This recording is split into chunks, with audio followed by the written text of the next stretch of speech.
This video is brought to you by GameMaker. And if you've ever wanted to get into game development, GameMaker does this really crazy thing where it's free. Just start making and only pay when you want to release your game to the world commercially. It's fast, it's user-friendly, and there's easy-to-follow tutorials, plus a dedicated community to help answer even my questions. How make man jump? GameMaker is a 2D game engine that's helped bring some of yours and my favorite recent experiences to life, like UFO 50, Chicory, Anton Blast, and of course, Yahtzee's own Starstruck Vagabond. Ooh, we talking about GameMaker? I love that program, it's so easy to use. As well as Starstruck Vagabond, I also used it to make all 12 projects in my 12 games in 12 months Dev Diary challenge. And I couldn't believe how much sex I got out of that. None. I got none at all. Which I couldn't believe. So what are you waiting for? Head on over to the GameMaker link in the description and start cracking away today, because we want to play your game. Yeah, looking through this list, I'm seeing one of you made Armpit Fart Tycoon, and I've got several questions for you.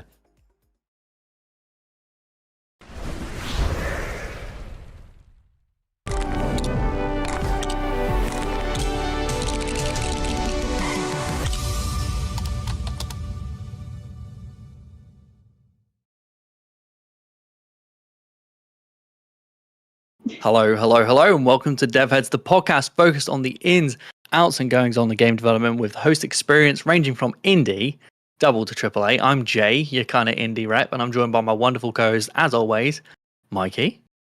Hello, everybody. I'm kind of the AA rep. And Tina. Hey, how's it going?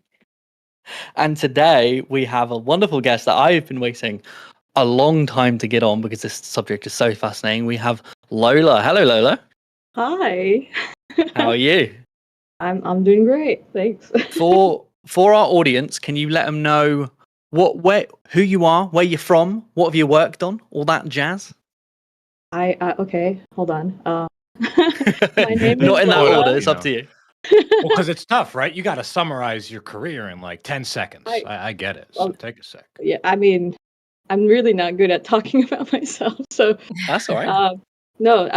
My name's Lola. I've been in games for I'm not gonna do the math. Probably close to 2 decades right now. But Cool. I've mainly worked on a lot of Japanese games. I'm a producer. I'm currently the producer of my own studio and working on a independent project, I guess. You're not going to hear about it for a while. But some of the things that I've worked on are, you probably heard of it maybe, some crystals and stuff and zippers. There's a blue hedgehog somewhere, and there's Metal Gears. You have an IMDb page, which is amazing. How do you even get one of these? You worked on the Phantom Pain from Metal Gear Solid 5. Final Fantasy 13-2. I don't remember. I think someone just puts it on, and then Someone's just kind of choosing to starts do it. updating. Like they just pull the whole staff credit, and then so I don't do anything around that. It just gets updated. But I've done Halo at one point. You did Sonic Mania. I did Sonic Which Mania. our producer Eric is very excited about. He's a big Sonic fan. Amazing. Thanks. Yeah, it was great. The Phantom So Pain, you have Lola? Phantom Pain, yeah. I heard that project was fucking rough. It's a That's time. interesting. It was a time. Oh no, I define everything as a time. Are you having a time or did you have? Oh, a time? yeah, I did have a That time. sounds strategically Legal vague. speak. I like it. Yeah, legal speak.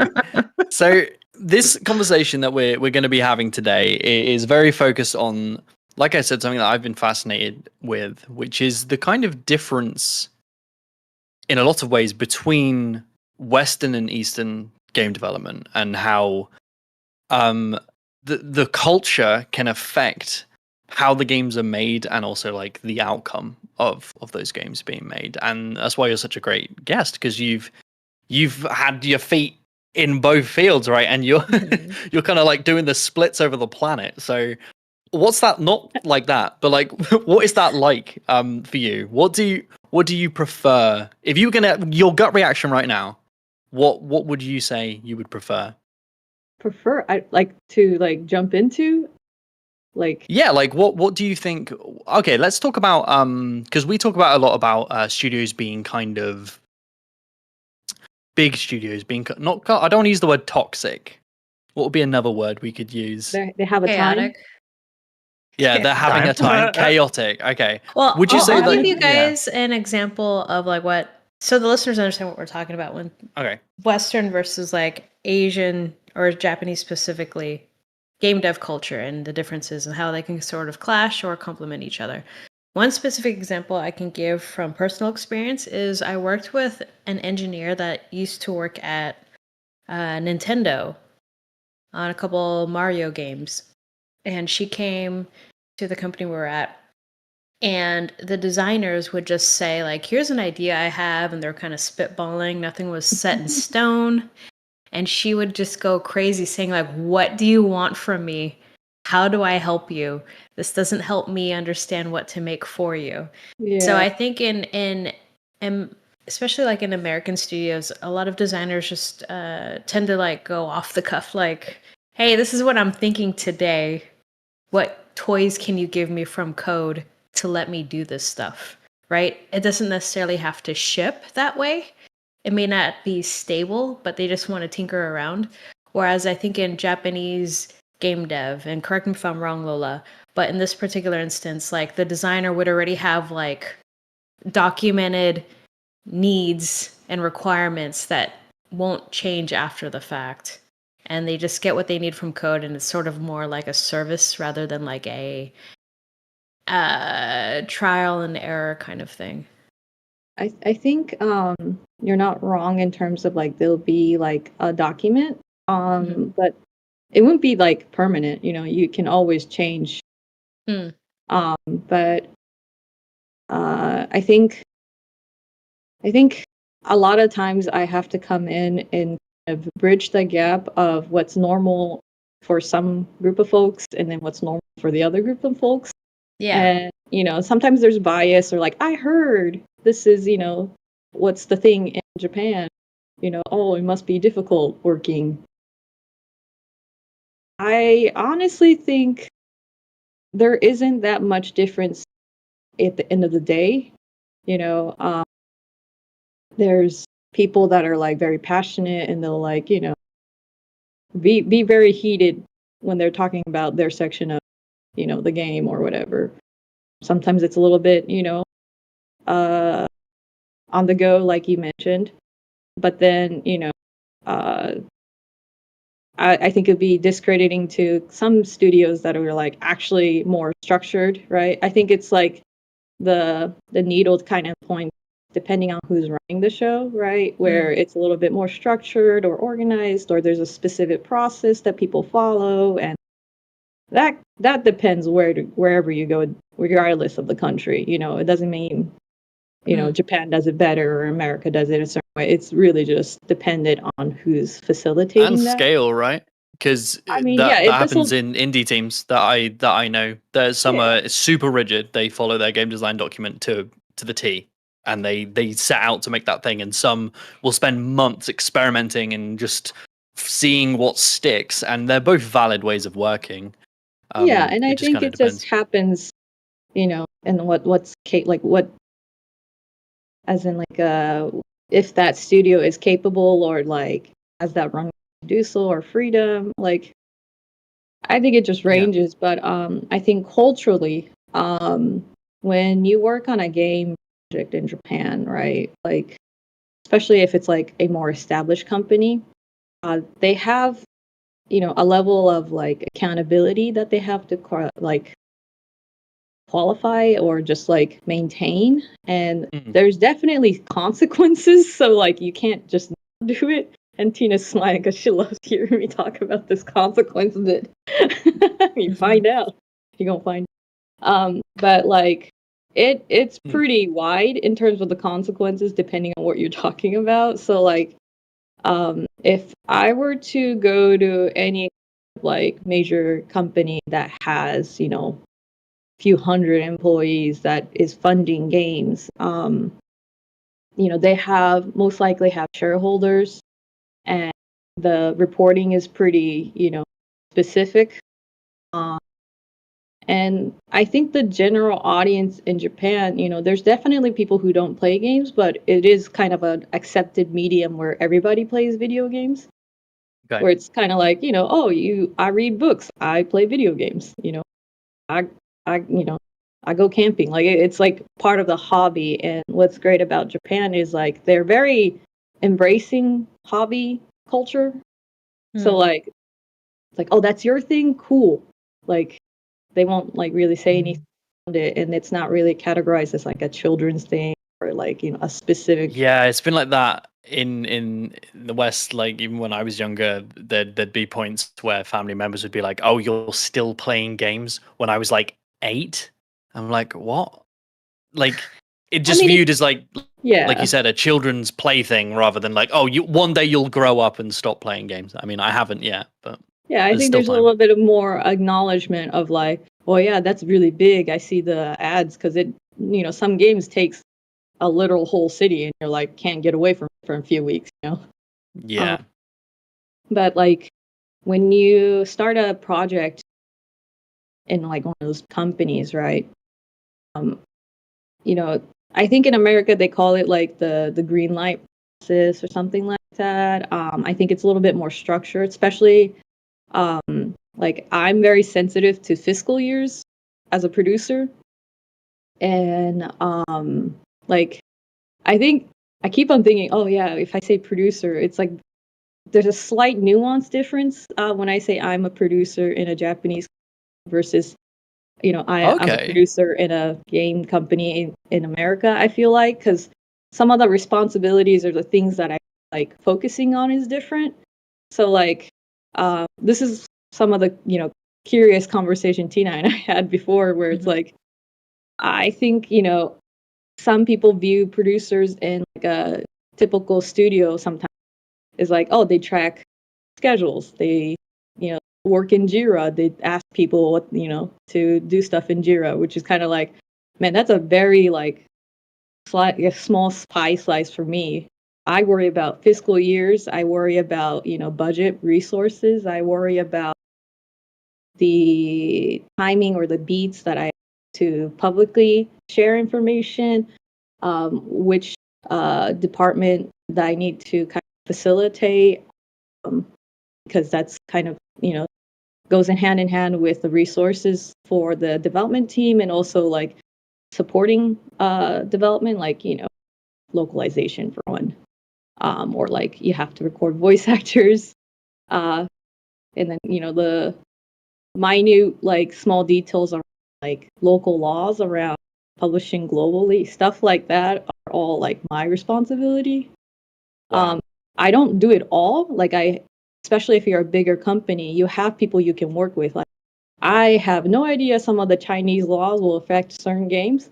They'll tell me, I'm like, okay, here's alternatives that we can do, or like, do we have, a service that we can lean on? And then I make sure that I can pay for that, like I get the bill, Yeah. So like and then like I had a couple people say, oh, that's like an executive producer. And I'm executive producer for me is someone like that made, a game that I played when I was 10 in that situation. In Japan. Yeah. Yeah. Like I think one of the really big difference in, working with a Western company and a Japanese company, when you go through these like process, like a green light process, right? Like, hey, I want to make a game. This is the scope. This is the spiel. The main 3 things that I have to prepare is like the total budget, the schedule of how that things work, and then what I say? Oh my god, I'm already forgetting what I'm saying. Budget, schedule, and then like the resources, right? Because it kind of like matches with the scopes and stuff. But like any given time you should know a good idea, because one of the 2 numbers will give you the third number. So it's kind of a complete angle for me. So if something doesn't add up, I'll just say the math doesn't add up and they're not really sure.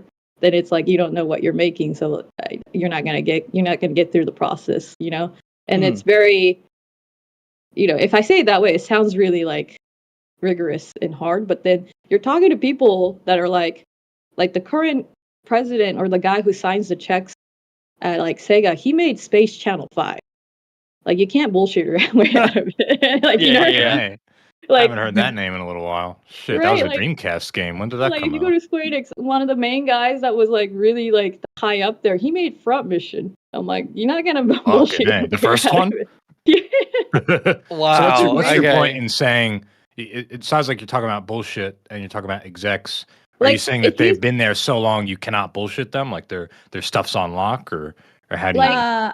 I get they'll, the they'll impression that they've walked the walk and talked the talk, so you can't yeah. lie to them, right? Like I I think mean, in some cases in the US, there's points in time where you may run into an executive who's not really understanding of They've game inherited development. it. Yeah, you They've inherited inherited the this that. line of leader. questioning is completely different. How's that? Yeah. And Yeah, it's okay. kind of like the focus becomes a little bit, you know, A or B, and it's a total different column. I've never had trouble greenlighting a project. That's a flex. That's not really correct. That's just you. No, like I think sometimes you can tell when you're talking to a person, it's like, oh, are you like a salesperson, you know, or like, hey, I made this game, and it's like, oh yeah, that's really rad. That's not really what I played, you know, on my free time, but that's really cool. I want to see it. Like, there's a level of like, you know, conversational banter that's different. And Yeah. for me, like, I'll know like, oh, this is what you want to know. Oh, this is the numbers you want to know. This is the timing. You know, this is beneficial for us because we're looking for a game that can come into this timing, or they can cover our portfolio this way. Like that's something, you know, exactly who I'm talking to. Mhm. Versus I'll talk to someone's like, hey, what's this game like? Oh, it's like Super Mario but 3D. You know, that's like, oh, okay, they want to know what's inside the game. You know, it's like, okay, how long is it? Oh, I'm thinking 10, 20 hours.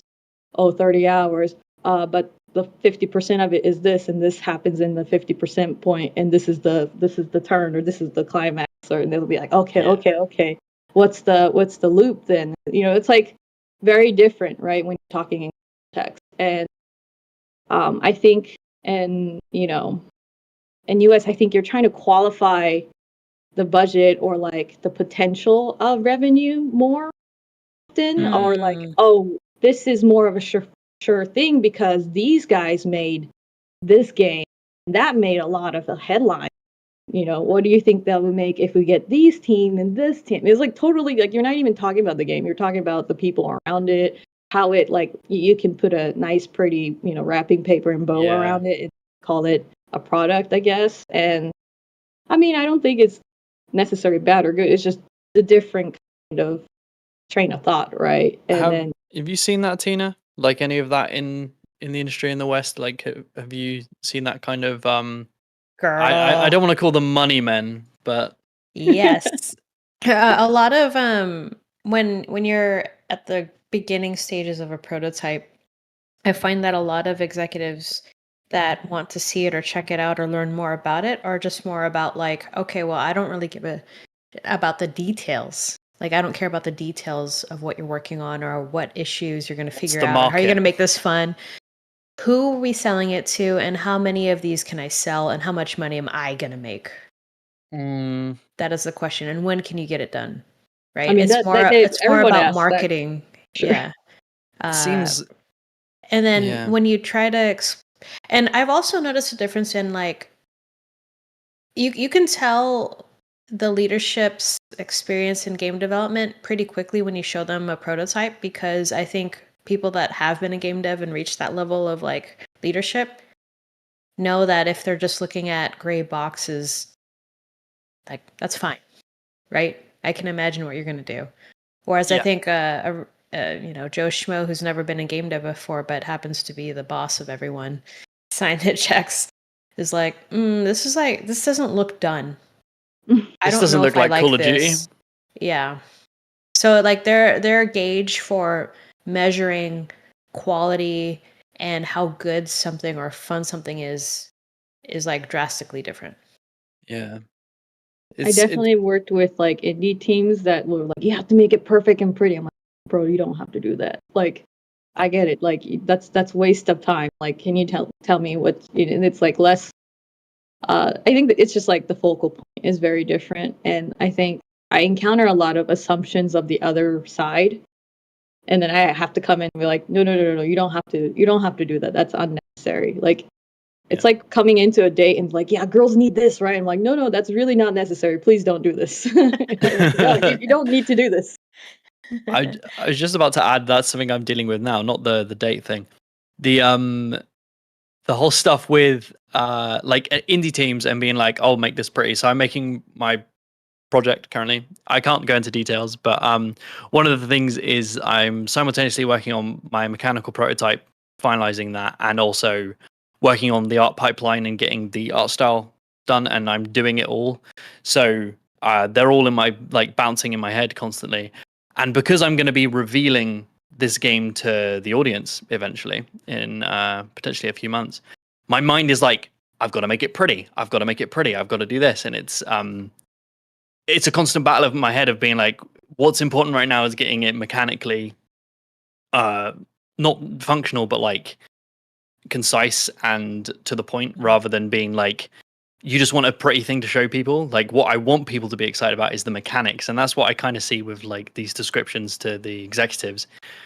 And I think it's really interesting to think about how much time these like Japanese execs have spent in the industry and how they've been afforded to do that, because there's like at the moment there's a huge layoff culture in the West, and lots of people are just getting booted out of their jobs before they have a chance to like climb the ladder or be in a position of executive position. Is that different in Japan? Is there lots of layoffs that happen, or is that very uncommon? So there's a couple of like local laws in Japan that would come into play if that were to happen. Like, okay. Like, one, you can't be a company that's responsible for a massive layoff without being kind of cited, I guess. Like, okay, like the media will be like, oh, there's so many people, and then like, let me back up a bit, because in Japan, it's very regimented in kind of like the process. And it goes all the way to like how kids are schooled there, because you are expected to come out of college, and then you try to get into a company that's doing new hires, and these new hires are specifically college.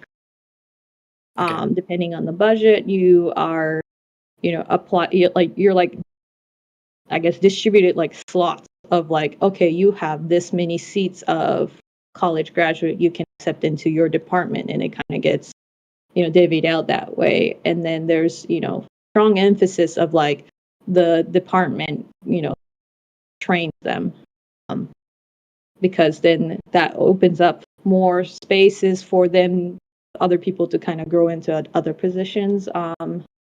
That's kind of a very stereotypical way of looking at it, but if you're known to not have a stable company structure, then people won't just go to you, right? And in Japan, like they won't deal with you.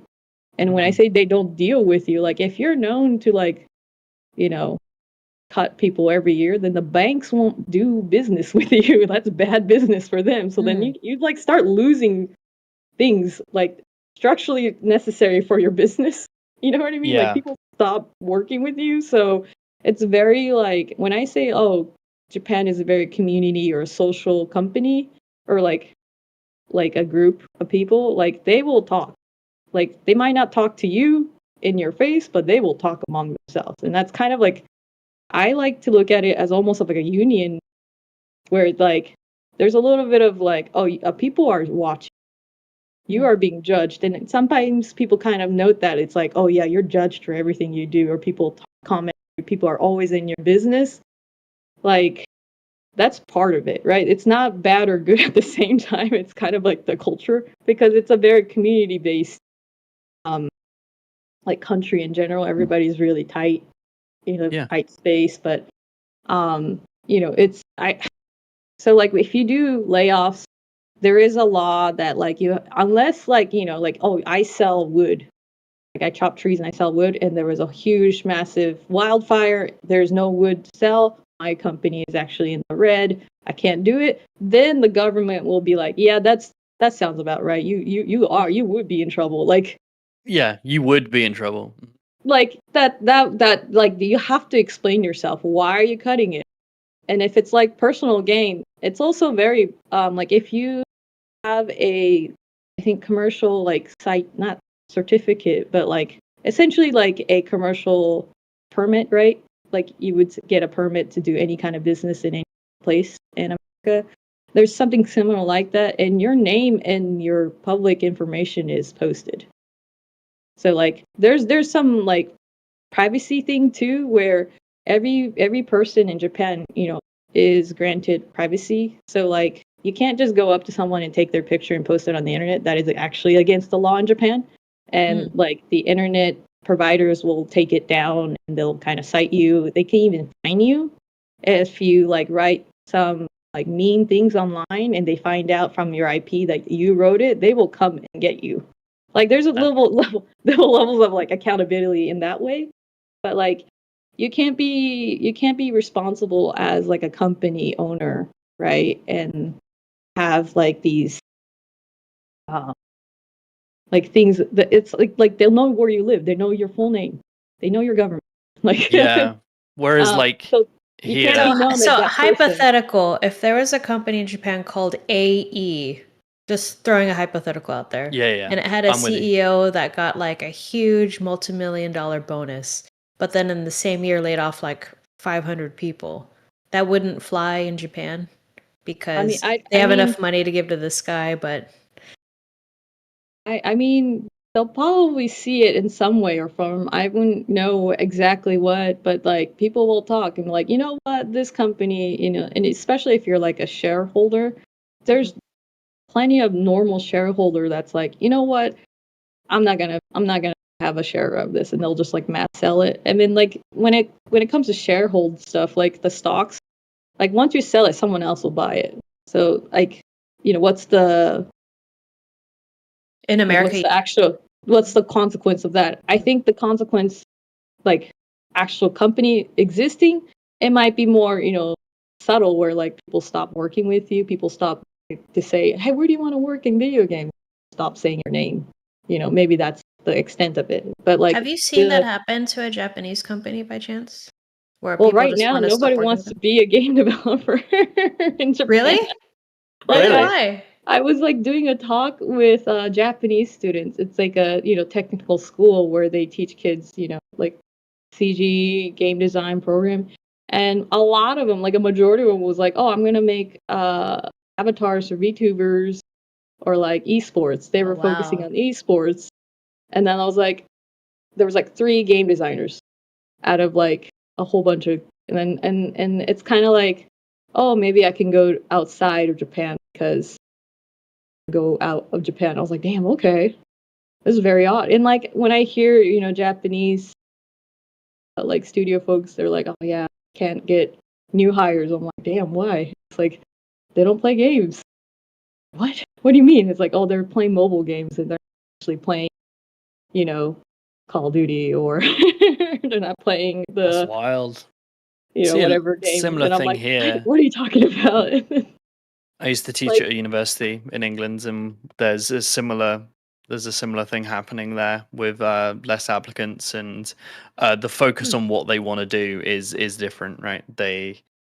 I very rarely saw anyone who I taught back then want to work in AAA at all. They were yeah, I like, think that's "Oh, pretty common yeah, symptom right now. Nobody wants to work at a AAA company.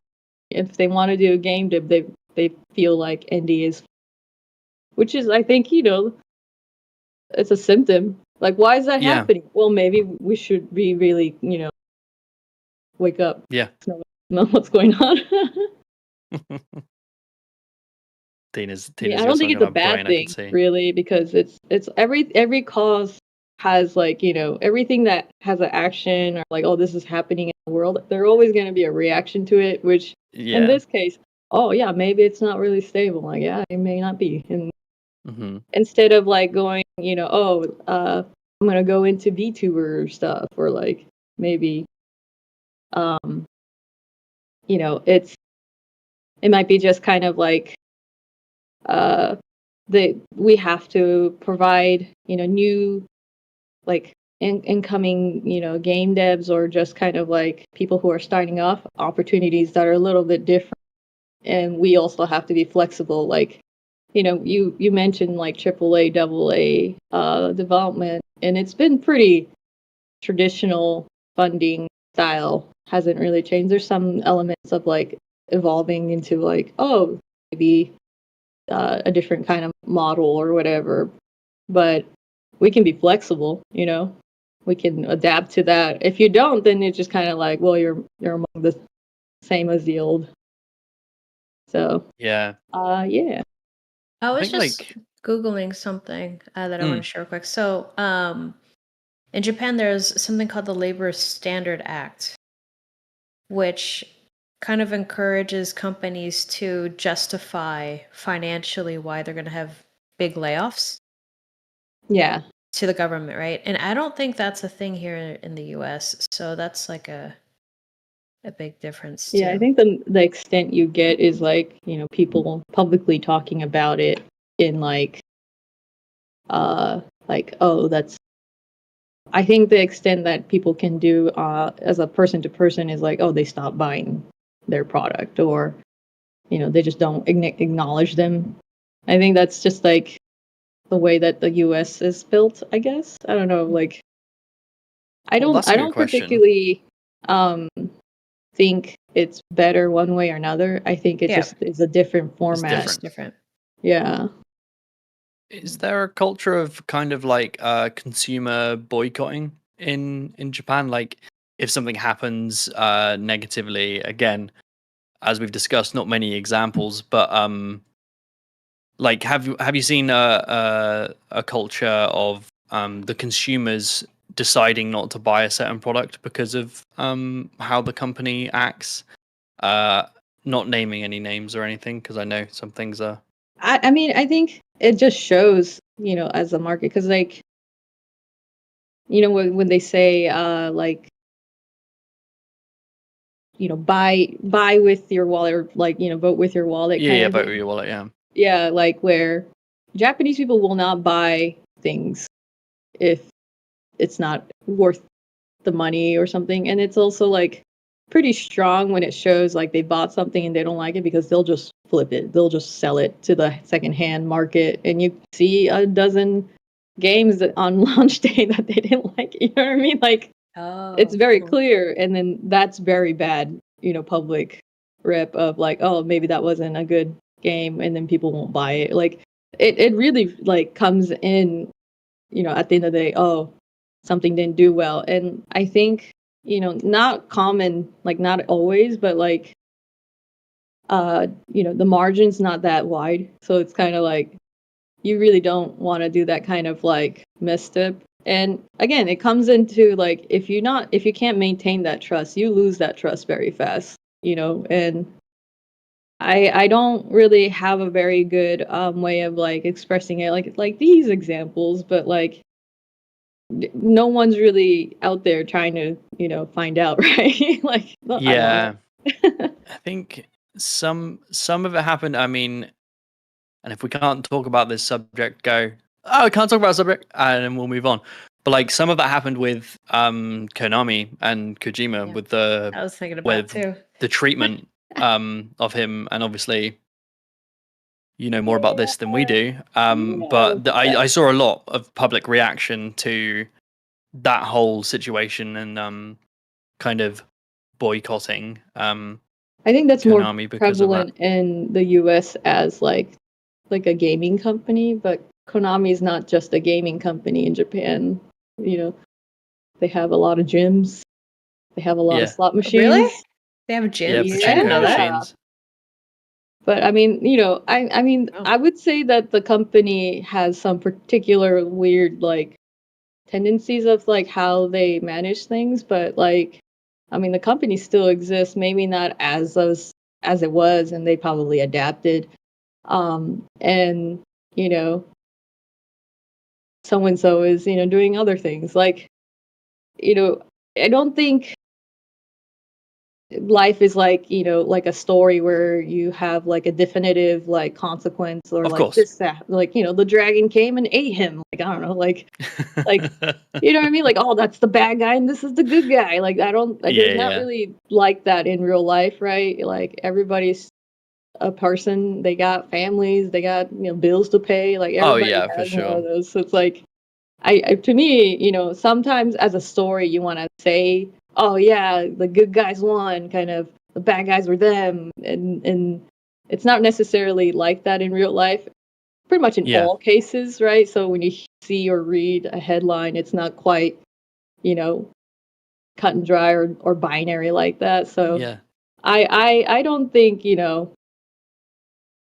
like, I think the clear question here is like there's very different ways to handle it, and depending on the country. And I think, you know, being a Japanese person in America, hearing some of the responses were really interesting. I'm like, that's like, people come up to me and it's like so passionate, like more than I am, and I'm like, oh, okay, yeah, cool, all right, I don't have to like do anything. They'll just vicariously express it for me, and I'm like, all right, do Yeah. it. That's an interesting thing about the culture I'm interested to ask about as well, because you're saying that gaming was so prevalent over there, and how intrinsic it is to just being a central hobby. I see a lot with I mean, even me and a lot of people over here, we kind of attach gaming to be like a huge part of our personality in the way. Like, some people will play one game series and that will be their thing. Like, I just play this and this is my entire thing. Are gamers over there like that in a way? Sure.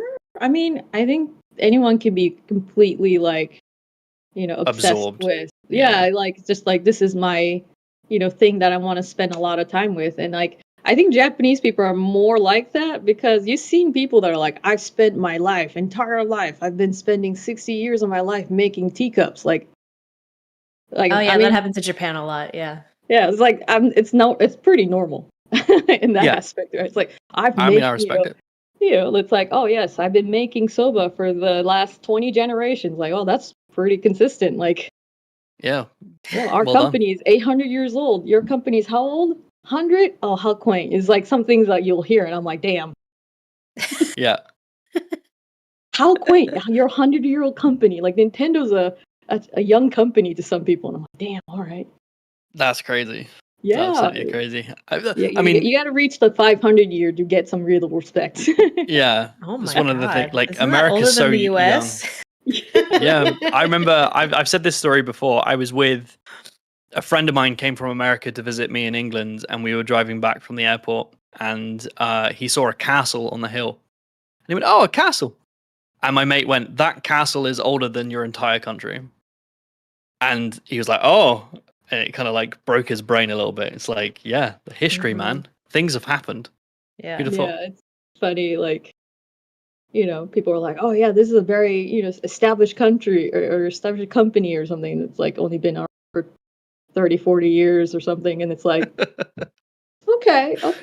It's like, So oh, Yeah. that's sweet. I'm like, damn, all right. the thing that's racked my brain since I've been in game dev is that the Japanese market for video games is very different from what I understand is the market for video games. And it's like breaking into the Japanese market as a Western game dev is very hard. I think Mikey can relate to this. It's like, for the longest time, shooters were a thing that just weren't going to happen in Japan. Everyone just accepted, like, oh yeah, like Japan's not really going to buy this, no matter how big it is. Like, nah, they're not going to care. But And they love then Apex. yeah, and then Apex Legends comes along and that blows up, and that's like a huge shock to everyone, including like, the devs that worked on it, including me. Like, oh, cool. Like that's fucking cool. Like, that's a first, right? Like, people like it in Japan. I don't know how to explain that. I don't know why that out of like I think why it's did marketing. the other game? Is it just marketing? I think so, because like Apex was marketed by Square Enix in Japan. And at one point, there was a very, very, publicly known executive in Square Enix that people know as Imperial Hot. He's a hilarious guy, but he has a very mean face. It's Wait, a very what? stereotypical Japanese dad look, but Eric, can you pull this guy up? What's his Pull name? this guy up. What's his name? it's Wada-san. I like him. He's hilarious to me, but he's like an extreme shooter guy. Like he Oh. plays Call of Duty and like will headshot you.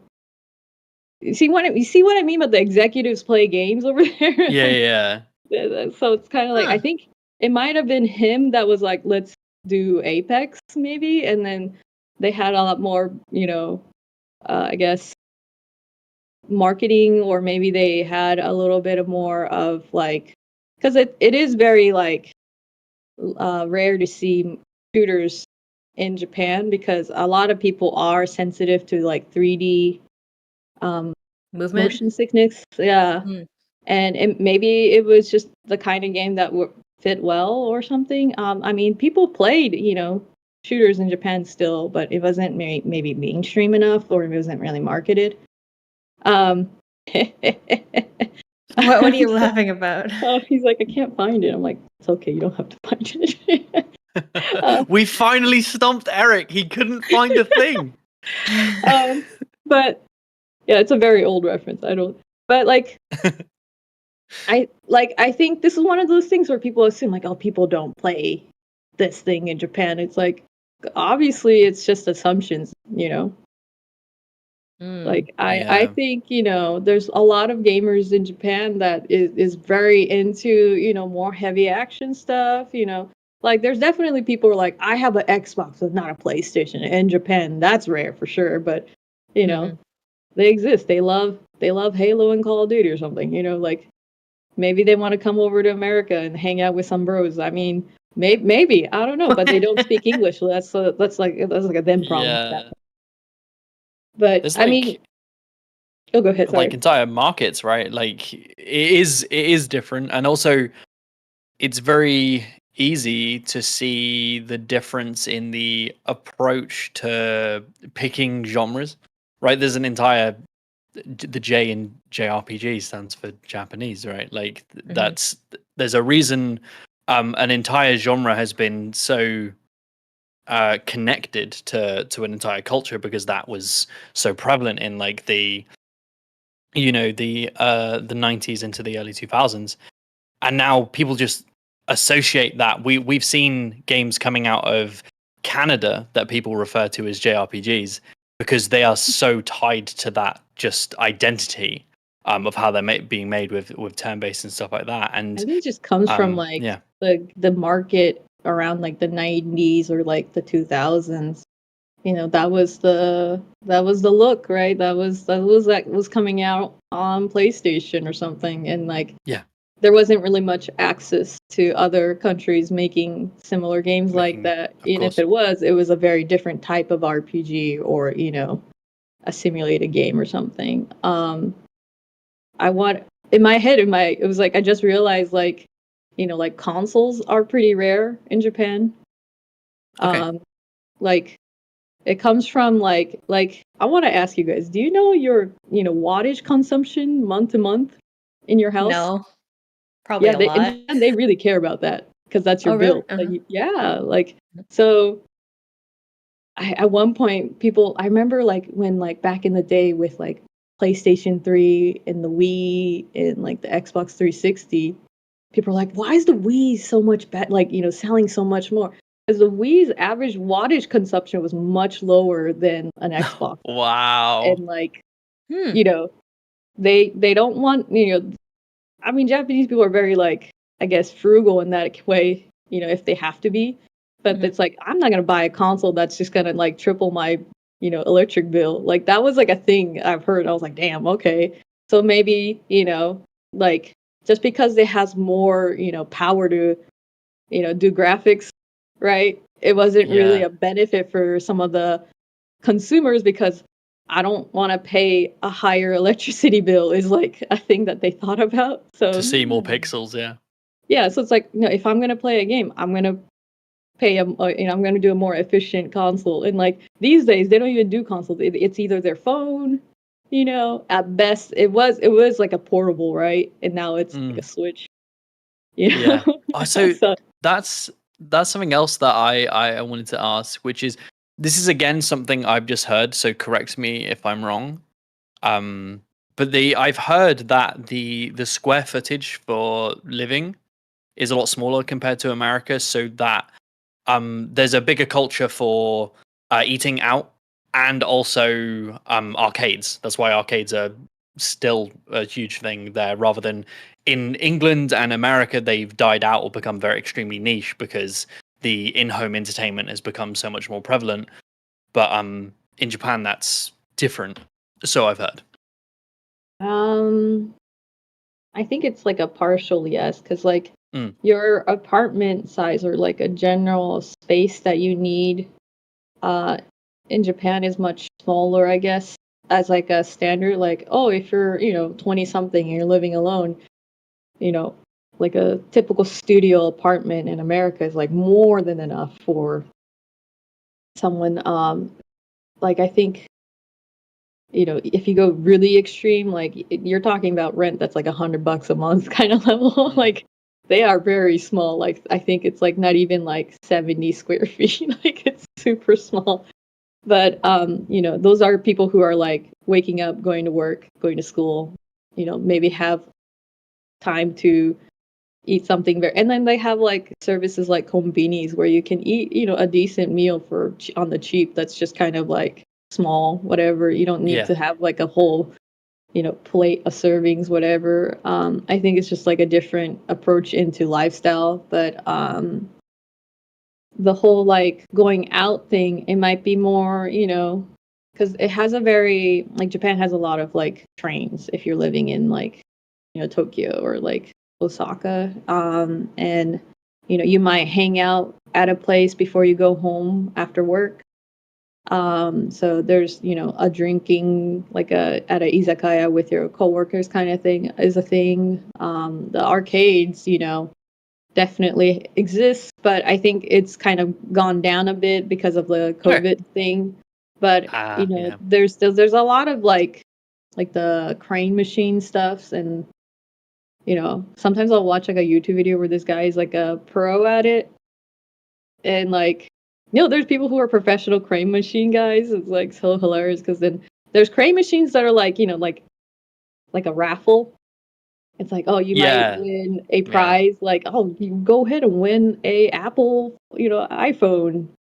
Then he'll like grab every single one out of that machine and then like validate if that actually has like a winning good win rate. Yeah. Yeah. So he'll do like, he'll be there all day just picking out all the ones, and then it's like, and then call the company that like does it. Like they're very like, I'm gonna validate this. Like, yeah, I'm on top of this. That's crazy. Hilarious to me. Speaking of arcades, someone in the chat just asked, didn't Sega close the arcades a few years ago? Yeah, right? yeah. They closed a bunch of arcades. It's crazy because Sega owns like, so the arcade thing, like they have like their own arcade company. Like if you actually look at Sega's like companies, like there's like 80 companies beneath. Mm-hmm. So like, and like a standard like American way of thinking about it, like there's like, for example, like you have Sony Interactive, and then there's Sony Santa Monica, the studio, right? Like that's one in one. Imagine that complicated way more. And so I learned this, it was like insane. So there's Sega, and then there's the Sega department that makes video games. There's a Sega department that makes social mobile games. There's a Sega department that makes arcade games. And then underneath that arcade division, there's a company that just handles transportation of all the arcade cabinets. And then there's the company that makes the arcade like components. And then there's like another company that makes the parts for the component. I'm like, damn, that's a lot of companies. Like it's my god. Like Sega is a big company because the guy that owns it is one of the richest guy in Japan. He owns like a whole casino, like that Sega is back. It's so much, right? Like you just know a small bit of the company that basically, oh yeah, they make video games. They're known for video games, but they have so much more companies. They have so much more business. It's what like you're saying about Konami, right? Like in the West, we consider Sega and Konami to kind of be like just video kind games. of video games, but also not doing very well in Mhm. that space, right? Like at the moment. But in Japan, they, as you've just mentioned, own half of the stuff, right? So it's I mean, it's crazy. just how visible is it? Like Square Enix is a publishing company. They make anime. They make like comics. Yeah. Like Enix has a very extensive like manga. Like they have like, so you've heard of like Shonen Jump, right? Yeah. They have an equivalent called Gangan. It's like this thick. Like that's Yeah, and then Square you think Enix. about merchandise as well. Like Yeah. that's Oh, merchandise God. team is hilarious. I love them. Like yeah, like it's very it's a very business. different. It's a big business, right? And they Yeah. house a lot of people.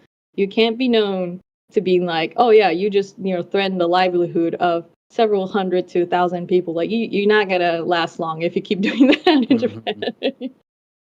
Okay. So I mean, it's a big company. Like it's kind of like very broad in terms of like the business scheme or something. And in Yeah. America, it's like if you take another company, it's like, oh yeah, they make video games. Like, oh, that's nice. What else? And it's like, that's it. That's it. And That's we it. hope this game does well, or we're fucked. So like, is yeah, basically like what when it I is in did the West. Sonic Mania, like I didn't get any of the money, right? Like it's like they're just kind of like, good job, you kept 40 people in with their jobs. And I'm like, oh, that's good. That's good. I wish they had jobs. I'm glad that they still have jobs. Like, good job. Yeah. Do it again. And I'm like, oh, Oh, sure. okay. Let me get onto that. Yeah. It's very like, it's not like a hit or miss kind of thing. It's more like, great, everybody could keep their job.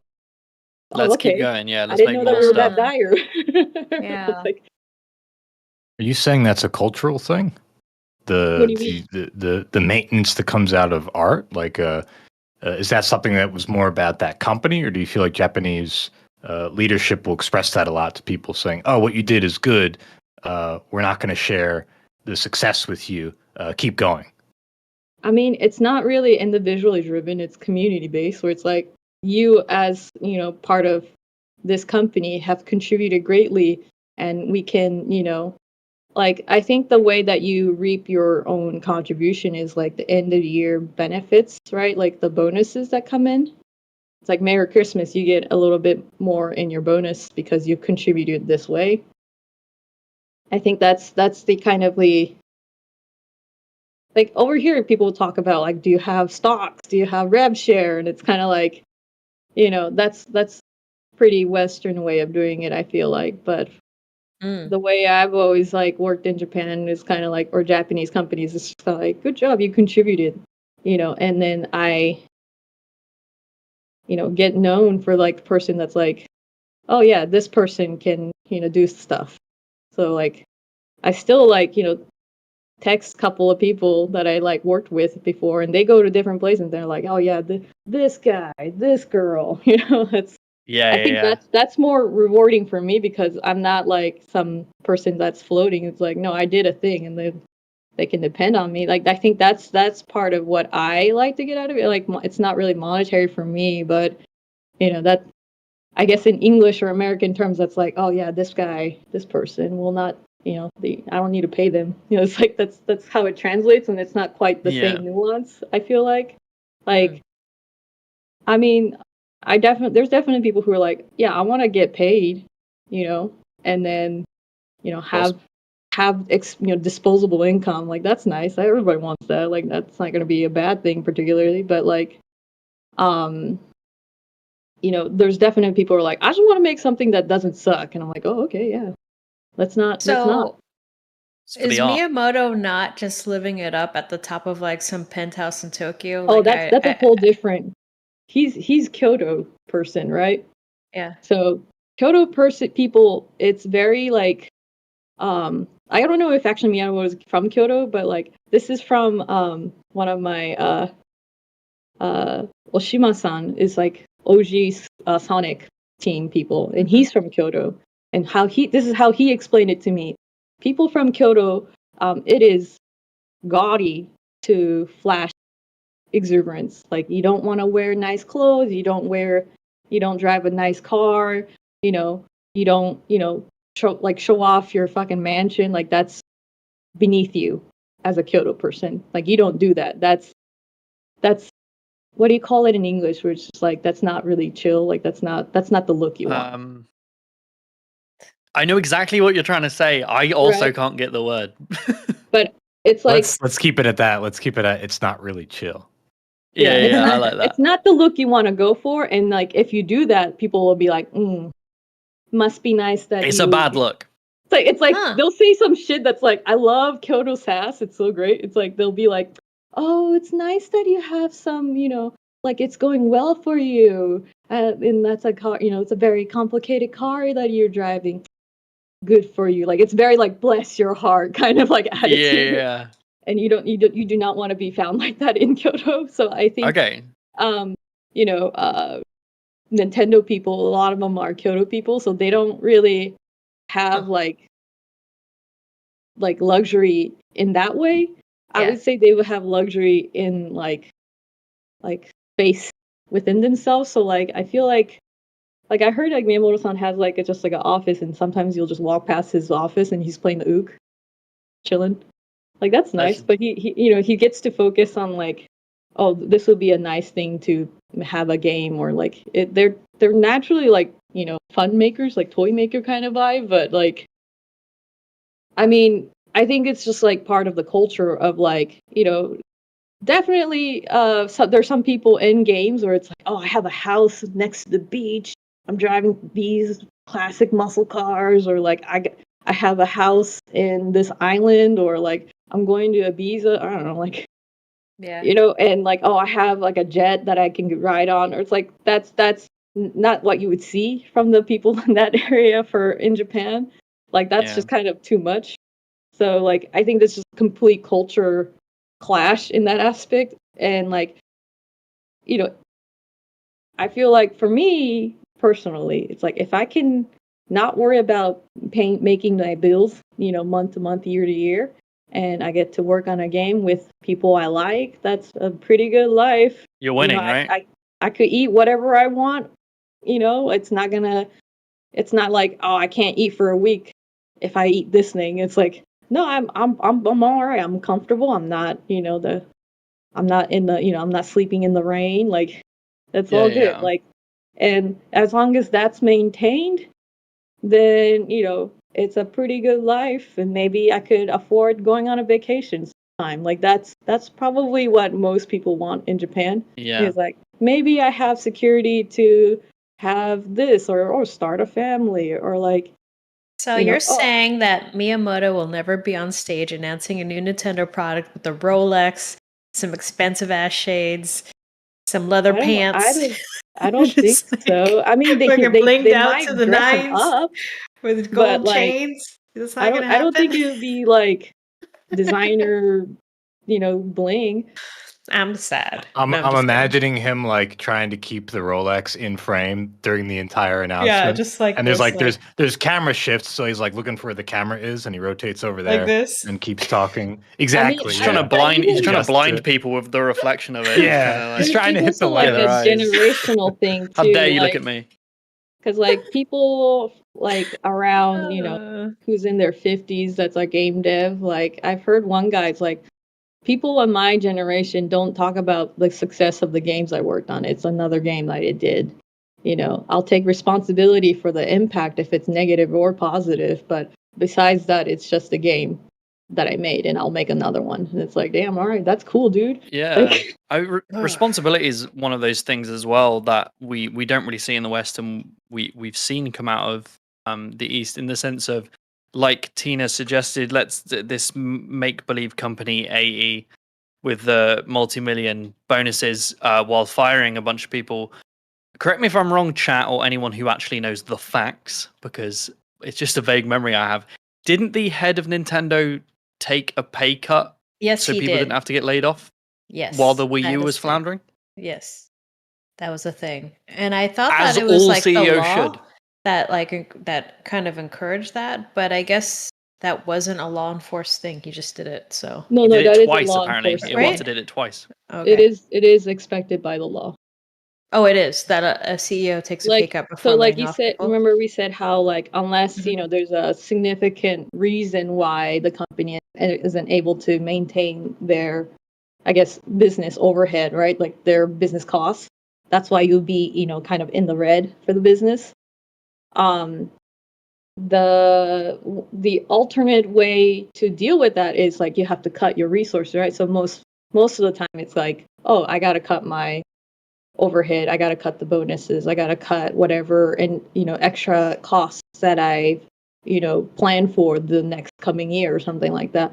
And the alternative to that is, oh yeah, I'll just there's like a group of people that would be categorized as like a responsible like I guess like the board members, right?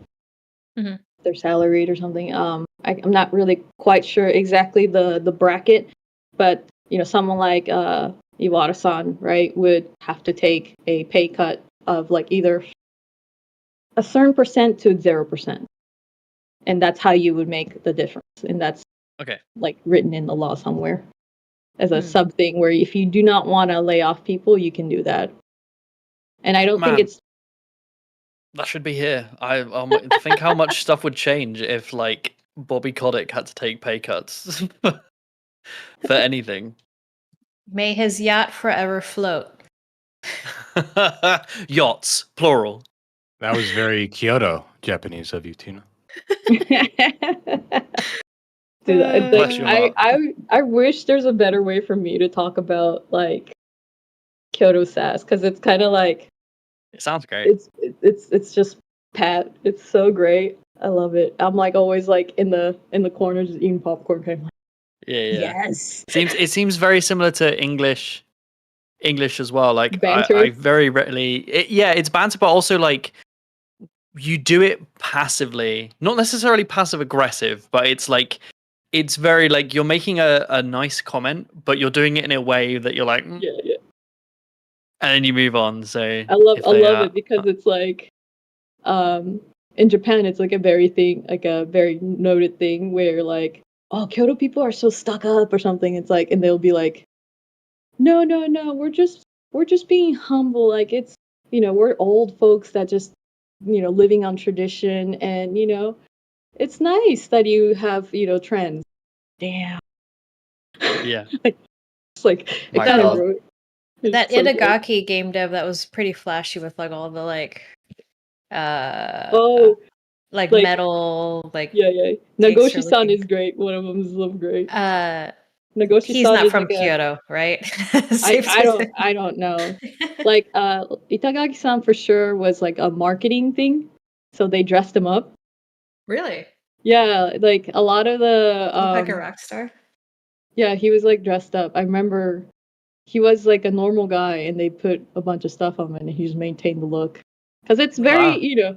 it's a pretty good marketing tactic, I would say. It's It cuz it's kind works. of like how they do talent in Japan, Mhm. where like a comedian or like a movie person or like a multi-talent person, they have to have like a bit or like a identity to kind of retain into impression. So I think that's part of it. Yeah, Hideki Kamiya is a little bit like that as well.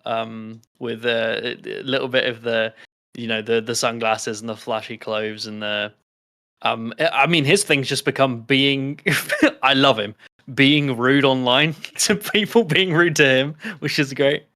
Like, I don't think absolutely he's love really that. being rude, in my personal opinion, but I think it's just kind of the language barrier because he's like, Oh, really? Okay. I don't want to Hold on. speak in English, and then there's a whole bunch of people just keep tweeting at him or like messaging him in English. He's like, bro, can you not read? I just wrote, don't talk to me in English. I only want to talk in Japanese, and then it's kind of like the internet is responding with internet. But Okay. to me, it's like Yeah. hilarious.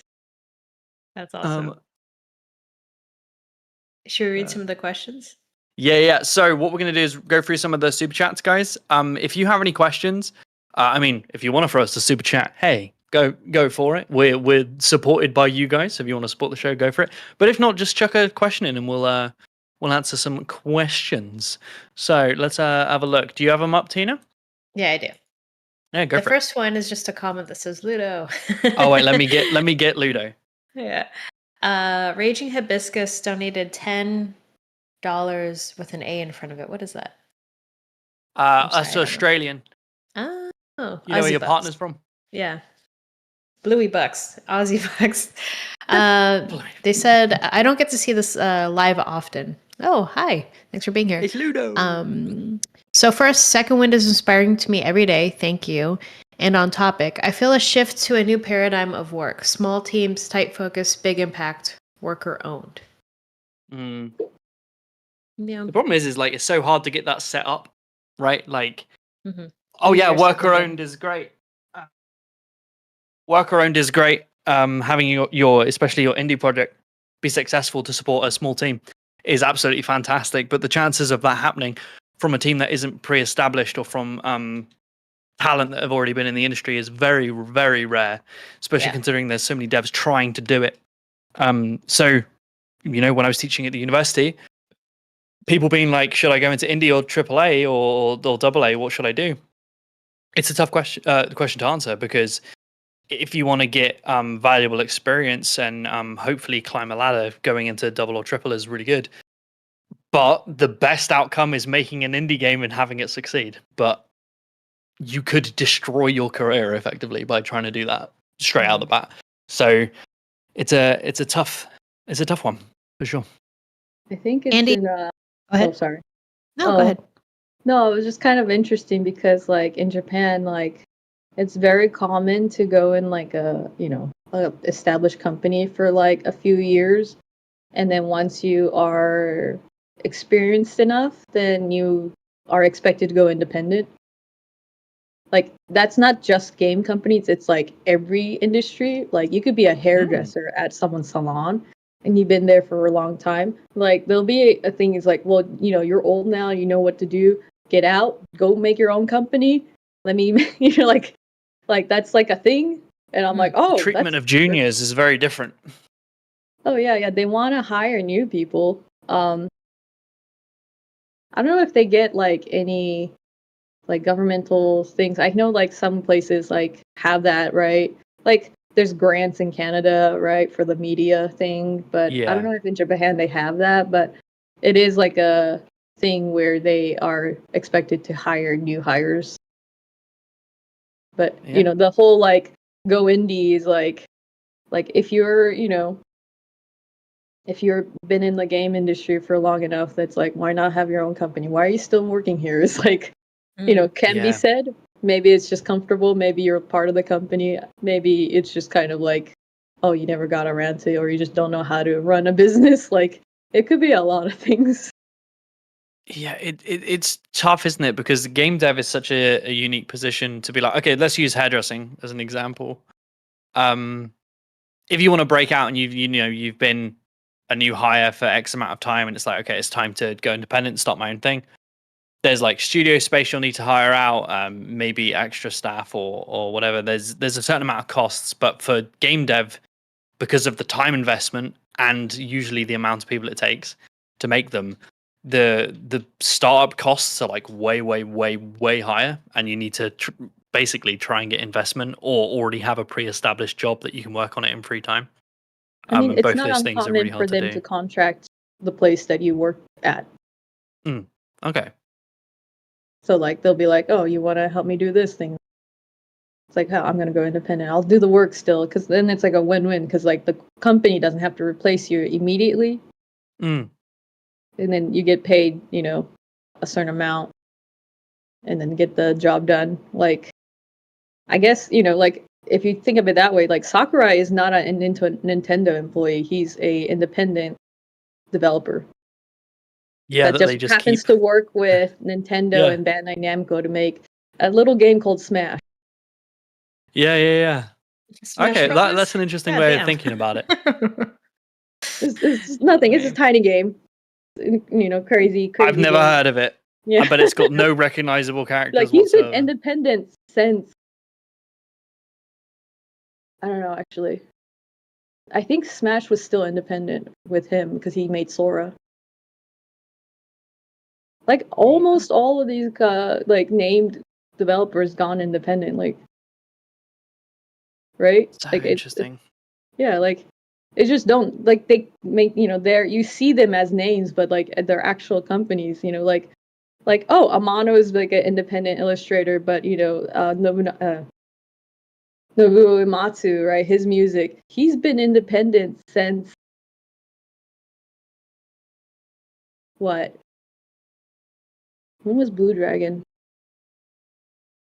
I think that was Blue Dog Dragon. Years at the time. Like, you know what I mean? Like that. Like Yeah. they're all like always together, but yeah, they're actually independent. Yeah, 100%. Yeah. Oshima-san has Arzest. Sonic. He made all the Nintendo Street Pass games as an independent game creator. I did not know that. Yeah, like if you look at the Street Pass games, like the Treasure Hunt one or something, I think the Arzest. It's made by Arzest. That's Oshima-san's company. Like I'm learning something new. Like people, latch onto the names, but if you look at it, it's like, oh yeah, they've been doing independent stuff. Those people, like, yeah. Yeah. Like rep them. Like good for them. Yeah, 100%. So like I think it's like that's Naga-san. That's not him. You can't put Naga-san when I'm talking about Oshima-san. You're talking to two different people. I guarantee you, Eric's still trying to find a picture of that guy you mentioned previously. I 100% guarantee it's burning him on the inside. He's so good at like finding things super quickly. Stuff. Yeah. And you've stumped it. This is the first time in we've nearly been doing this 2 years. Wada-san is very self-conscious about how he looks. One time he made a Twitter account with his dog on it or something.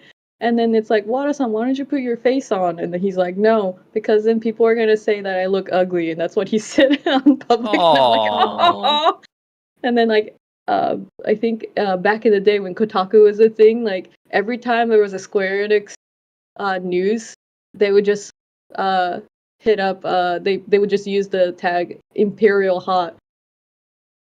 And it's because they like a press conference at the Imperial Hotel, and they cut off the hotel pot, and it just said Imperial Hot. And then that's like the main image that people used on Wada-san, and he was like, okay. Bless. Poor guy. Like nobody. I feel like Japanese people do not want to be seen, and I'm one of them. I do not want to be perceived that much. Well, look that's at you interesting on this that you say podcast that being because you see Kojima and he's just like a force. I mean, I'm not saying it's like a common thing. I'm just saying like there's people who probably love to go out, and then you get like people like Yoko Taro just like, please don't look at me. Yeah. But I'll be crazy on camera. I'll be like, yeah, that's great. Yeah, makes sense. We're all individuals. Indy Saika donates 50 Mexican dollars. Sorry, I feel so offensive saying like Mexican. No, that's what we say. Pesos. Sometimes people donate stuff and I'm like, I don't know what that is, mate. Yeah. Thank you. He says Square Enix film flopped so hard it nearly tanked the company, so I guess they'd rather have everyone forget about the spirits within. The Wrath of Aki, they call it. Yeah, that was made in Hawaii, or some of it was made in Hawaii, right? So the Wrath of Aki was like a Square Pictures initiative. And that was when Square Enix had an office in Hawaii. Yeah. Because I think Sakaguchi-san really wanted to be in Hawaii or something. I mean, that's nice. I want to be in Hawaii, I guess, if you had to choose. But yeah. I think that's part of what happened with like them closing the studio and him making his own studio, Mist Walkers, still being in Hawaii. Mm-hmm. I think because there's a significant loss, because there was a lot of investment towards that project, again, it's like, how do you make up that? Do you fire everybody, or do you, cut costs? And if Sakaguchi-san was paid a good sum, then if you cut that cost, then, at one point you'll make back the money through the operation cost. I mean, I wouldn't know, but they do call it the Wrath of Aki. There was a lot that happened apparently in that time. So I only know about some of this because the artist who did the faces for Modern Warfare, like the OG Modern Warfare, worked on the Spirits Within and did the main characters' faces. And at the Ooh. time, everything was sculpted by hand. You know, a lot of AAA games will like scan real people and then modify it a little bit or keep it, you know, like hire an actor and keep their actual face in the game. Yeah. But at one time, it was all sculpted by hand. And I remember asking him, like, he was known for being like the best head artist in our industry at the time. I'm like, how do you do these things? And he's like, oh, I just add a little bit of imperfection. Like, if you look at her character in the movie, like, she has a little bit of herp. Herpy. Like, she has a little bump or something like that on her lip. And I'm like, Yeah, okay. no, that was like a thing I heard a lot with like the skin imperfections. Like Yeah, skin if you imperfections make were like a thing. everybody symmetric, and like Asymmetry. Yeah. it's like perfect, then it's uncanny. Like that's why I heard this at a very young age where like if you look at like, you know, actual models, they're not symmetrical. They're actually, you know, very particularly unique looking, and that's part of like how they're like looked at as like pretty or like unique in that way. And with that era of like model building, it was like like a lot of emphasis was like how do you recreate this kind of random element of imperfection, whether it's like hair follicles, skin, you know, all the way that the lights kind of reflect on different materials of your body. That's like because it's not all uniform in terms of how they react into that particles, I guess. And you know, these days it's like, oh yeah, you could just put a you know, attribute to that, but like back in the day, it was very like manual. Yeah, and it's very important in game dev as well because once you notice this, you'll see it everywhere. A lot of characters and just models in general are completely mirrored, and only half of it is textured, and then they mirror it to save on resources. That's right. So you can see the seam, and then you can see the symmetry and how things are textured. I'm sure Eric can very easily find a picture. And whenever I see a main character, it's usually the main character who's asymmetrical. They'll have like one sleeve will be down slightly and one will be up, and they'll have a little bit of herp, as Tina puts it. I didn't put it that way. The artist put it that way. Put it on him, Tina. It is. That's what he told me. Word for word. Those were his words. Not mine. Oh my god. I remember he went like this too. He was like a little bit. You're a little bit of less, mate. A little bit. Just a little bit of Yeah. wow. Okay. No joke. I just want to say this. Eric just messaged in the chat saying, "Sorry, Jay, I missed what you said because I'm still searching for that." For Yoshi Wada's. Amazing. No, I will not repeat it, Eric. It's fine. You keep searching. Carry on, Tina. Sorry. All right. So Dark Jackal 8608 donates $5 and says, "No questions. Just glad to see y'all." Good to see you as well, Dark Jackal. Thanks for stopping by. Jeremy Gola donates $5 and says, "This reminds me of a woman who worked for Capcom. I met through Kendo, who was baffled by me wanting to know which games she worked on." Wait, Is that not a? what? That was just a comment they threw out, like when we were talking about game devs in Japan. I'm sorry. Can you repeat that? Repeat it I was like linking. Okay. something. The comment is, "This reminds me of a woman who worked for Capcom. I met through Kendo, who was baffled by me wanting to know which games she worked on." Oh yeah. Is that not something they talk about? I don't know. Like I don't know. Like it's just a job. I think it's like, oh, you heard of a game, because there was like a lady that does like music, and then she did a particular, like she did like Mega Man and stuff, and it's like, oh shoot, you heard of what I've done. It's nice to hear when your work has traveled beyond you, and then it comes back to you. I kind of relay all my games as like my children. It's like, yeah, I'm kicking them out to go to college, and they'll come back to me at one point. Yeah. I think that's just art in general, right? Like when I meet people out in the wild and they recognize me for my work, which is rare because I'm an animated character, so it's always weird when people do know who I am. They ask me about what my work and stuff like that, and there's always this weird embarrassment about talking about the stuff I do, because it's like I feel like I birth my videos and then I'm like, off you pop, they go out into the world like you said, and then I kind of forget about them. So when people bring them back and they're like, "Do you remember this thing you made?" I'm like, "Oh, what's that? Oh no," like because I've improved since that, and I'm just like, I don't want to look at that. I want to. Let's talk about other things, please. It So definitely brings I back get it. memories for sure.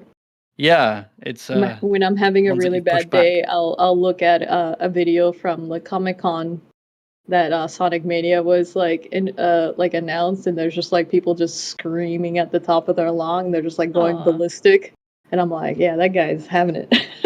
Yeah, 100%. It's just where you get it. Let's see if we got any more. Any questions we came that weren't in super chats. Let's see if we've got any coming through. There's a lot of text. I'm finding out to sift through all this. Let's have a look. People responding. If you guys spot any questions, shout them out. Well, this isn't a question. It's just a bit of information that makes me feel a little bit sick. Apparently, in Final Fantasy 14 1.0, your mouse cursor was server side. That's gross. It was? I never Apparently, played it. according to Murph D. I didn't play 1.0. I play it currently, but not 1.0. I mean, Apparently, it was a I don't- hellscape. 14 was a time. It certainly was a time. I was It's the there way for like See the one it here. first. may have been bad, but you don't want to say it. You got one, Mikey? Yeah, Too Many Spreadsheets asks, is there a lesson you feel Eastern devs could learn from Western devs? And it's fine if the answer is no. Oh, I think there's plenty of like things that, both groups can like pick up and like just because you pick up like I guess learning from one side, it doesn't mean that the execution is going to be one-to-one, one of the things, like my old creative director from like Kojima, he actually works at Creatures now, which is like a Pokemon company. And then he was telling me like how like Japanese companies don't really have a narrative team, and so he's just like, I want to look into more doing narrative like Story? specialized Like story like stuff? I'm not But saying they- Creatures doing that, but he's like interested in like Oh. how Japanese teams don't really set themselves up that way. If I go really broad and like explain it in a way that like they have three big departments, right? Where it's like tech, art, and design, and it's already named differently. Designs is actually really what it means is like visual design, so like it's art. Hmm. Then like what you would call game design would be called planners, and they would plan like how some of the specs would be. So it's a lot of like Excel sheet numbers and stuff like that. And tech would be how it would be existing in the engine, or is it tooling, or is it just gameplay programming, and it kind of spans around that. And then there's like sound that's kind of like fighting memory, like and Oh yeah. so like when people like talk about narrative, like I think in Western development it's more prevalent that there's always like a set of writers, or like, oh, I'm doing narrative design, which is like, okay, so game design with storytelling element as a focus, and it's just like that's still a game designer job. That's like that would be just a categorized as that. And like I think the translation from the Japanese structure to English is always confusing to me, because it's like, I think they just have to find whatever that matches, and sometimes it's not really, that's why I say like, oh, I'm saying I'm a producer is really like Very different. yeah, I'm like, I don't know if you're getting the right categorization or expectation from my end to your end is proper, but yeah, like, so, there's a little bit of like, oh, I wonder if he's thinking of it as like a specialty thing where there's tools involved, or like, there's a specific process. I think we touched on it earlier where like, there's a little bit of documentation, because you have to sort out, how the game system is stood up. And I think there's a little bit of like variants depending on which company, which game, which studio you're talking about. But like, maybe you have like a base engine, if you have a proprietary engine, or if you're using a common engine, like you just have a license to, like there's different ways because you have to put resource into what you want to do or what you want to actually establish, because if it's the same thing, it's just the same thing. Like you're not really you're not really providing anything that people might want to find it useful to purchase or enjoy. So I think it's a little bit of like, I guess, cultural difference in that aspect. Yeah, 100%. That's wild that there isn't a narrative team in Japanese companies. Like, I mean, there's people who write, but they're, I think, categorized as a game designer, or like I think, like, let's take a game like Final Fantasy Tactics. This is like largely written by Matsuno-san, right? And he is known as like a writer, but he's also the game director. And he's, like, this is a guy that you would probably want to like look up his game documents, because it's like a tutorial at that point. Like it's like, I will always say something about his game doc, because like it's like a textbook. If they publish that shit, it's like a textbook of how to write GDDs. Wow. You could look it up online somewhere where you can find a couple pages of it, but it's like, I see that you're playing the game. But there'll be screenshots or like, like snippets of what he's explaining with like, oh, this is the system, this is the it's very informative. Let me see if I could find something. But it's very informative where when you look at it, you can kind of tell like, oh, if I was given this document and told like, make this happen, whether as a programmer or a game designer, like the outcome would be what you see in Final Fantasy Tactics. Because it's so meticulously so like when I say he's a writer, but he's a game director for sure. Like I would expect game directors to be able to, be descriptive, like specify, this is the direction, this is what we want in terms of this. Like there's no question that you would get Final Fantasy Tactics by like the way he was writing his documents. And I think that's something unique to him. I mean, there's definitely people who are more very like Sakurai's game docs are like that too, but it's more the ones that he published is very like, you get the idea of what he was selling, which was like 4 characters on screen and you just push it out of the screen and that's how you win. And like his video is very informative when it comes to like, how does your pitch want to be? It's like, it's I would agree with most of it, if not all of it. It's like, you want to do this because like, especially with the size of the stuff that he had to do, it's like a massive amount of people. You have to relay the information to people.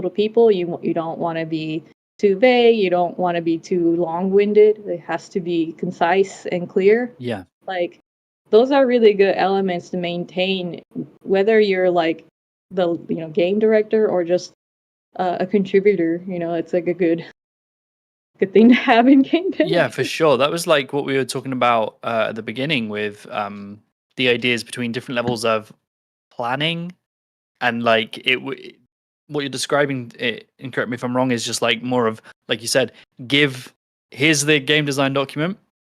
This is what I'm going for. If you need me to clarify, I can. Rather than, hey, gang, let's see what we can come up with, engineers. Finger guns, give me my bonus, Give me my bonus. Different. It's very different. And that's, as we were saying before, that's not necessarily to say that one is better than the other. It's just different ways of working. I do, as an indie dev, as someone who wears most of the hats in the production of my game, I do kind of see myself in, you were saying, narrative designer, a narrative lead is ostensibly a designer. I'm the lead on the narrative and the design in my game, so I'm doing both. And I think there's value into giving those roles to the same people, in a way, because I think sometimes if you detach the narrative too much from design, it becomes a narrative happens in your cutscenes, and then the gameplay happens, and it becomes very devoid. But you see a lot of the narrative happening through gameplay when you combine those roles together. Again, not to say it's a better way of doing it, just different. Yeah, I think, people, well, at least the designers I worked with, they, definitely think about narrative or the actual gameplay, concurrently or just like in parallel. And like, because you're doing this, you want to do that. And there isn't really a disconnect of what you're doing with the story. And I think it's just the way that they have, because like, they have manga artists that they the guy that makes One Piece, it's by himself with a bunch of assistants, but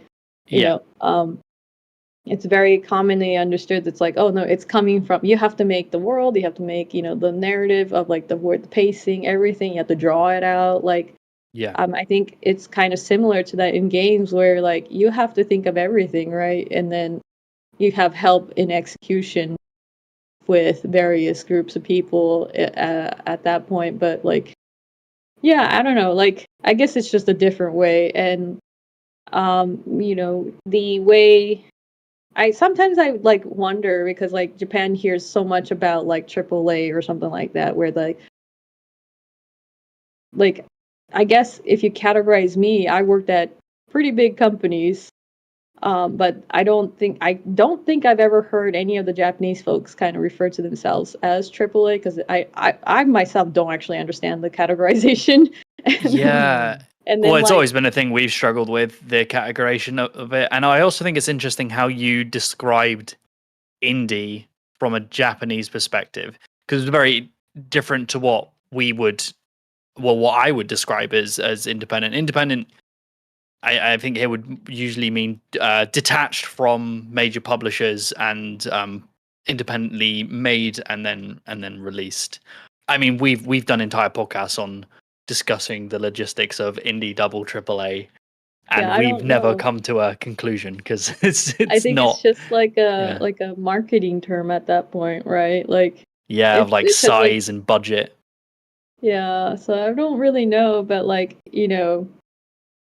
like I definitely got told the amount of like budgets that I had before. It's like, oh, that's pretty good for maybe like a AA or something. I'm like, what is going? Like, I'm sorry, what? Like, my company's a lot What does that larger mean? than yours. Like, Yeah. What do you say? Are you saying that you're AAA and I'm not? Like, I don't really get it. Like, what is the criteria here? Yeah, but I mean, it's marketing. fine. Like, it just shows like it's not really consistent. And I'll just, if people really have to go, if people have to go, a AA, AAA, it's like, maybe I'm a 9-volt. I don't know. Maybe a bun cell. I'll go with the bun cell. If I was gonna qualify, I think a lot of the companies in Japan seem to be, from a Western perspective, as triple. Big publishers with large teams working on gargantuan IPs. But there's also indie and double A out there. It's just a different perspective, right? It's not really terminology that's used commonly out there. So I think doesn't really make sense. The general sense is that, oh man, America's pretty big, is like what I hear. I'm like, yeah, it is. Oh yeah. I think it's kind of like, oh, Europe, it's really big in Europe, it's really big in Australia. Is like, for them it's like, oh, we're just a tiny island. Yeah. I have a question for you, Laura, before we go. So Sonic Mania wasn't made by a Japanese game dev team. I don't know if many people know that. How did that group get a hold of the license and convince a Japanese company to give them the ability to make that? No? They didn't. It was Go on. a very unique scenario where I'm going to say a marketing person seeded the idea, and then they got a hold of a bunch of indie guys to make a prototype. And then that got into, hey, would it be cool to do a video game? And then stuff happened in between there. And then I was like, oh, okay, let me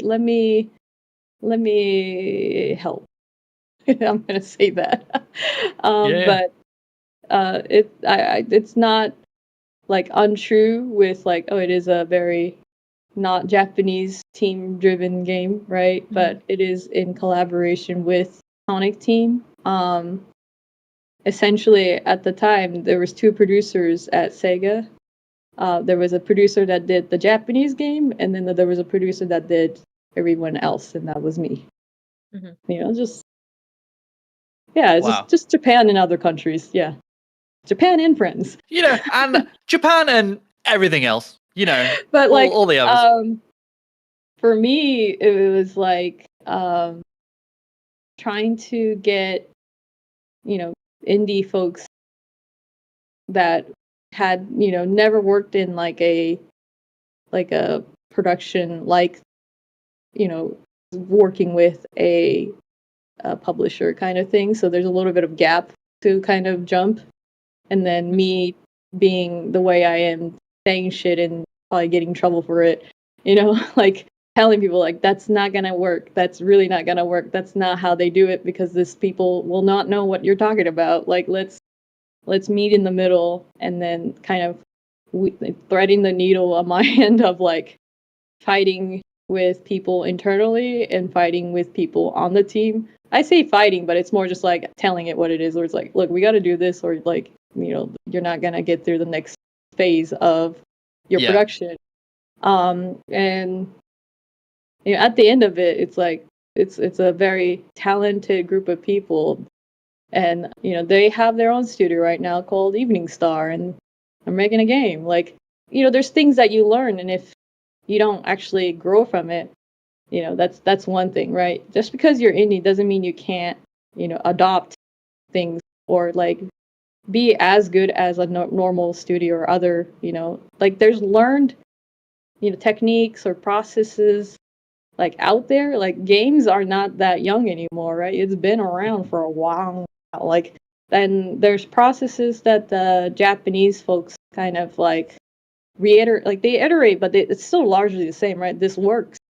So like, I feel like, you can adopt some of these good learnings and like, go with it. Just because it's like, oh, this is how it is in this area, or, this is the reality of my current studio, it doesn't mean you can't change it. And I'm very proud of the Evening Star team. Like, I'm very tight with them. And like, for Sonic Mania, I think, a game like that can happen anywhere, but I will also say that there's 100 ways of ways a thing will not happen.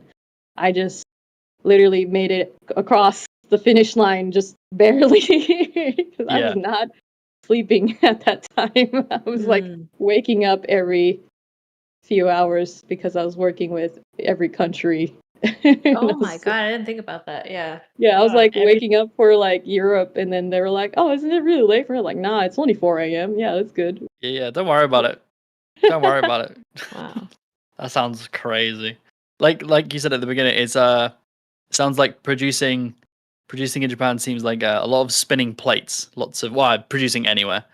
It just seems like a lot of spinning plates. So it takes a special type of person to. I mean, that was just like a really just happened to happen that time with that group of people. Sega just moved out of San Francisco to Burbank. There were, it was just a lot of random elements that just happened to work out. So like, it's nice that it did, and I'm glad that people like the game. Yeah, 100%. Especially our producer Eric, who loves it. Eric, before we wrap up, do you want to quickly show your, if you're able to, your little collectible? If you can't, say I can't. This is Eric. Eric's here, guys. He's doing it. He's got a Sonic Mania thing that he wants to show Lola. Okay, nice. they should be able to hear me now. Give me 1 second. Yep. I have to grab it. I think they could. Here he comes, guys. Oh my god. Oh my god. What's he doing? The I think it's a suspense is merch. It's killing not like a weird stuffed doll he's made personally. He's not. me. Oh man. Yeah, I'm searching my. Dude, like my we webcam. sent like a guy in China for some of those like collectibles. There was a Like the- debate the One Up team used to have internally. It was okay when we meet game developers, we usually say like, "Oh, it's Tim Schafer or Cliff Blazinski." Like we say their names. But then whenever they heard someone from Japan, they would be like, "Oh, Ueda-san or Yamamoto-san." Is that Whoa! weird to hear from an American when they're just like Japanese name adds san at the end of it? Wait, to me? Yeah. I don't think so. Yeah, I knew it. Oh, Check that's it a good out. song So wait, That's- is that just a statue or is that functional? That's from the collector's edition, and you Just a little can speaker turn it on. Like if you turn Ah. it on, it has like the like the wires to have the light on and everything. I think it's like unplugged for whatever reason, but Okay. like it also supposed to say Sega when you turn it on. I think, but I don't. It says that, but the mic is not picking it. Okay, I okay. see. Okay, that's Yeah, all right. I and will try then- to change yeah, that was- to the Rob mic, like we know filtering. There's like a story where like we sent a guy to China for like a month for those statues. Wow. Like it was just like a whole ordeal. But I mean, they they really turned out wanted to great. make it, so they made. Turned out great. Yeah, like there's a lot of deep cuts. Oh my god. Did that There work? we go. Yeah, Yes, yeah. it worked. It scared me. I have no eardrums anymore, but thanks. Thanks. Like Sonic stuff is always funny because it's like they're very random. People will be like, "Oh, I love Sonic," and then like you get like a note saying like, "Oh yeah, they made a national park in Brazil." I'm like, "What?" Or like They there'll did? be a wrestler that's like, "I'm obsessed with Sonic and my costume is Sonic," and I'm like, "Oh, okay, that's great, awesome." Thanks. And then like, and then you get like Oshima-san asking the internet, "Hey, where do I buy Robert Downey Jr. sunglasses?" And I'm like, "Oshima-san, what are you doing?" What are you doing? Chill out. But I mean, he's having a good time. It's all good. No one's hurt. Oh, we got from Andy, before we wrap up, we got 50 Mexican pesos. Says Eric appreciation chat, 100%. Yeah. Everyone, big thumbs up for Eric and his wonderful Sonic merch and his wonderful producing. It's been absolutely wonderful. Yeah. And Lola, thank you so much for joining us. Yeah, thanks for it's letting been a me pleasure to have you ramble. on. No. I've been soaking this up. This information is immensely valuable to me. It's something I've always been incredibly fascinated about. So thank you so much for coming on and sharing. Great. I'm happy to chat, I guess. Hell yeah. I hope I did okay. You did great. A chat will say how great you did. So don't Thanks you for worry. joining us, Lola. Thanks It's for not a having test, me. Lola. You did a good job. I'm so Asian. I gotta do good, or I'll disappoint my ancestors. A+. Oh my god. So also thank right. you so much to Tina That's- and Mikey. Please, this is Japanese game dev. It's an S tier, Jay, not an A. Okay, sorry. S tier chat, S tier pod. You win. I really S++. want a video now of like a game dev just on stage just trying to brag about their watch. Just Shing, shing, shing, No, shing, don't shing, do shing. that. That's Blinding so all the funny. audience members. I'm so ready. if Beautiful. anyone's gonna do it, it's gonna be an American game dev. Just watch. Wow. Oh yeah, 100%. we just I'll we just just bring discussed like on a the pod. mirror Yeah. to just flash Just the lights blind back, people. and then like someone in the production just be like, "Please don't do that." please stop that. Please stop that. We just had a podcast where we were discussing people wearing questionable things on stage on game that's dev true. stuff. So That's true. we'll get another one. All right. Thank you so much, everyone, for your Thanks, wonderful guys. donations and coming to support us.